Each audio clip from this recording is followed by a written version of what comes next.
O Senhor esteja convosco. Ele está no meio de nós. Proclamação do Evangelho de Jesus Cristo, segundo Lucas. Glória a vós, Senhor.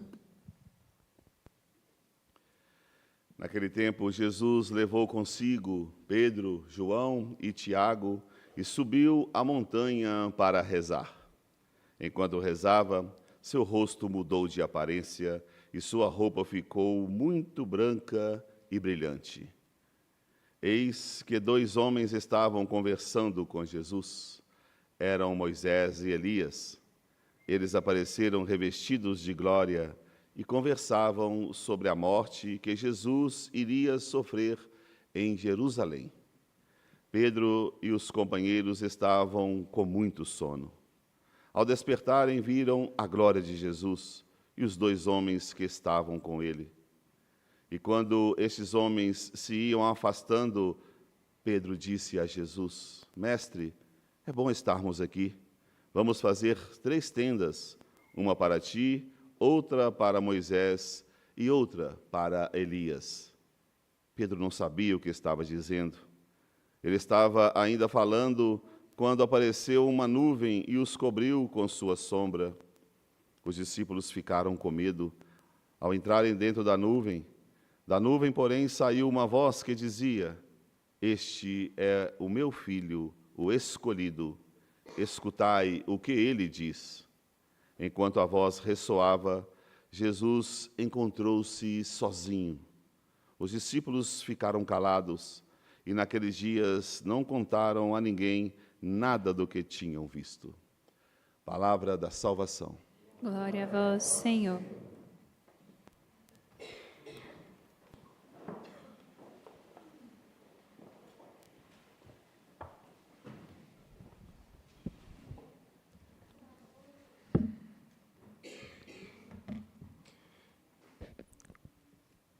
Do meio da nuvem, nós também hoje atualizamos esta palavra das Sagradas Escrituras.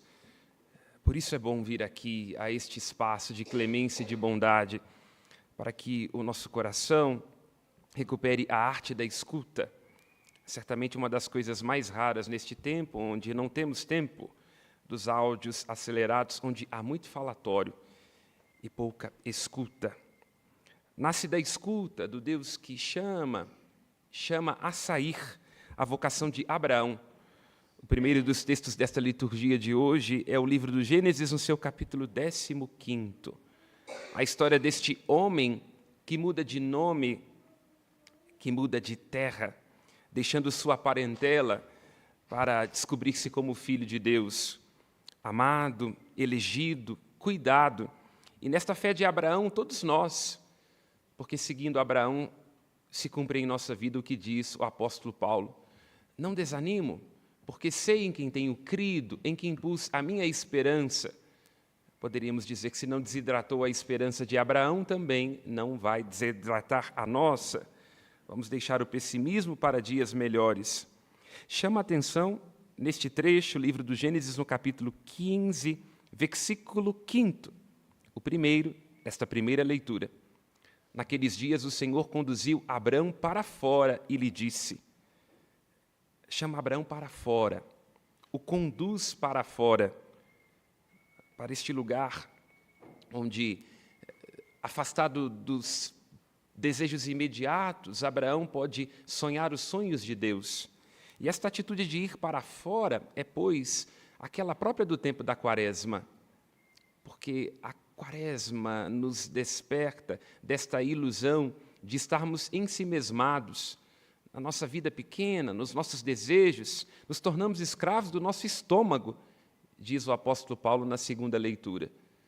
Numa cultura de falatório e de muitos excessos, estamos todos nós, anestesiados, presos aos nossos caprichos, portanto, com tanta dificuldade de encontro, conectados eletronicamente, digitalmente nas redes sociais, mas afastados. Por quê? Para perceber os outros e para reconhecê-los, e o totalmente outro que é Deus. A gente tem que sair. Se nós não experimentamos a alegria da saída, nenhuma relação é possível, porque toda relação exige escuta, exige encontro, exige saída de si. Um casamento pede saída de si, porque senão os dois se desencontram e caminham na direção oposta.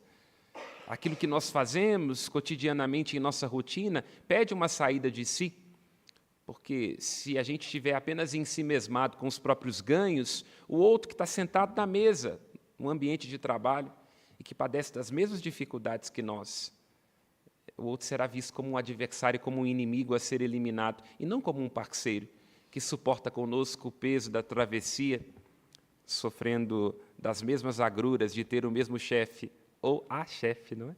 Que se não é o diabo, é secretário dele. Sai para fora. Sai. É o convite que Deus faz a Abraão e a cada um de nós, porque a quaresma é tempo de saída. Saída na travessia do deserto, deserto no hebraico que é midbar, lugar onde se escuta a palavra de Deus. Não é que o Senhor Deus se oponha aos nossos anseios, é que Ele está para além dele. Se temos sonhos, se temos procuras, é Deus que colocou isso no nosso coração. E é nesses anseios humanos que Ele se revela. Foi assim na história de Abraão. Abraão tinha uma esposa estéril, e ele sai da sua terra, motivado por esta esperança, e depois de muito tempo, já muito velho, pode tomar nos braços o objeto dos seus sonhos, seu filho Isaque. Portanto, é em nossos anseios, é em nossos desejos que Deus se revela. Que o seu desejo por prosperidade, que o seu desejo pelo bem-estar da sua família, que o seu anseio por uma vida feliz seja precisamente o lugar do seu encontro com Deus. Mas que cada um de nós, precisamente neste lugar onde anseia e deseja, não seja escravo das próprias fomes, porque nunca vai ser suficiente. Sempre haverá um carro melhor, uma casa mais cara, um trabalho melhor do que o nosso, um casamento da vizinha que tem posts no Instagram que parece ser mais encantador do que o nosso. Portanto, nestes anseios e nesses desejos, que não estejamos virados do avesso, mas nestes, precisamente, a gente saia para se tornar maior do que nós mesmos. É uma regra de ouro, meus irmãos e minhas irmãs. Lá naquele lugar onde os nossos desejos nos apequenem, onde eu estiver jogando sobre a minha esposa e meu esposo o peso da minha frustração, como se ele tivesse que ter um compromisso com a minha infelicidade, é preciso sair, deixar-se conduzir por Deus. Assim foi Abraão. E é muito belo quando o texto diz que o Senhor convida Abraão a olhar para o céu e contar as estrelas, se ele for capaz. E aqui vemos a etimologia da palavra desejo, na sua acepção latina, não é? Desejo é uma palavra do latim que vem de desidério, desidera. Sidera são as estrelas. Então, quando nós desejamos acerca de, sobre de, sidera, as estrelas, a gente está olhando para o céu, não é? Então, desejar, muito mais do que estar refém dos próprios caprichos, de uma satisfação imediata, é poder sair de si e olhar para cima, para o alto. E aqui a pertinência da segunda leitura do apóstolo Paulo na carta aos Filipenses. Há alguns que se comportam como inimigos da cruz de Cristo. O fim deles é a perdição, é claro, porque o Deus deles é o estômago, ou seja, a satisfação imediata. Só pensam que é terreno. Não sejamos homens e mulheres que pensam apenas aquilo que é terreno, mas que em nossos desejos, em nossos anseios, aspiremos pelo céu. É o que diz o apóstolo Paulo, versículo 20 da segunda leitura. Nós, porém, em sentido diverso, destes cujo Deus é o estômago, que são inimigos do Cristo e do seu êxodo, não é? No Evangelho de Lucas se diz que Moisés e Elias falam do êxodo, ou seja, ekrodos, da saída que o próprio Cristo experimenta, não é? Até o próprio Deus quis saber o que é sair de si mesmo, não é? Quando, sendo de divina condição, não se apega à sua condição de ser igual a Deus, mas faz-se homem, né? É um sentido diverso nosso, a gente fica o tempo todo brincando, querendo ser como Deus. O próprio Deus quis ser humano, demasiadamente humano, experimentando nossa dor, nossas paixões, nossa morte, para nos assumir e resgatar. Nós, porém, lembra o apóstolo Paulo, no versículo 20 da segunda leitura, nós somos cidadãos do céu. É de lá que aguardamos o nosso Salvador, o Senhor Jesus Cristo, que há de transformar o nosso corpo humilhado. O que o apóstolo está dizendo é que a figura deste mundo passa. O que o apóstolo está dizendo é que nós somos transitórios. O que o apóstolo está dizendo é que nenhuma satisfação deste mundo será para sempre.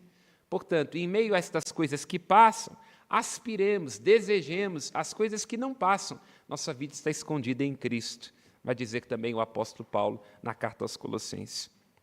Portanto, cada um de nós, lembre-se disso durante a sua semana, experimentando processos, caminhos, desencontros, desertos, saídas de si, não se deixe iludir na quebra da expectativa, no cansaço do passo mantido, do casamento, do trabalho, dos desafios diários, onde a gente às vezes sente que não está entendendo muito bem qual é a rota. Porque precisamente neste lugar o Senhor nos chama a sair, olhar para as estrelas e nos vermos como cidadãos do céu.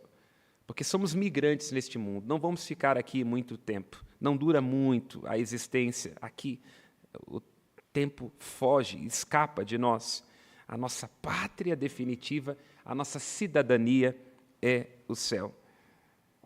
E claro, não poderíamos terminar de um modo diferente, senão olhando para o Salmo, onde, nesta consciência das trevas, dos caminhos deste mundo, onde a gente às vezes não está entendendo muito bem, a luz no fim do túnel é Cristo, o Senhor é minha luz e salvação. De quem eu terei medo? O Senhor é a proteção de minha vida. E a beleza do versículo 8 do Salmo, o meu coração fala convosco, Senhor, confiante, é a vossa face que eu procuro. Neste tempo de quaresma, que na abstinência, para que o Deus de nossa vida não seja o nosso estômago. Na oração, antes de tudo, porque na oração nos é dado ver a Deus. A oração é como se fosse um Waze da nossa vida, não é? A gente precisa de rezar para não se perder nos caminhos da existência. E na caridade, não é? Já que aquele que nos pede ajuda é a própria face do Cristo. Aqueles que nos pedem de comer, lembra o Evangelho de Mateus, são sacramentos de Cristo. Tive fome e me destes de comer. Será essa a pergunta do juízo final?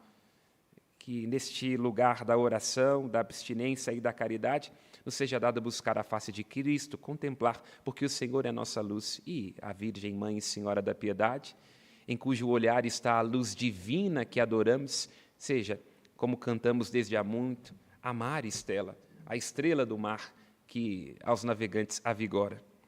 Nas tribulações de nossa existência, olhemos para a estrela, clamemos pela Virgem Maria, a Senhora da Piedade. Louvado seja nosso Senhor Jesus Cristo. Creio em Deus Pai,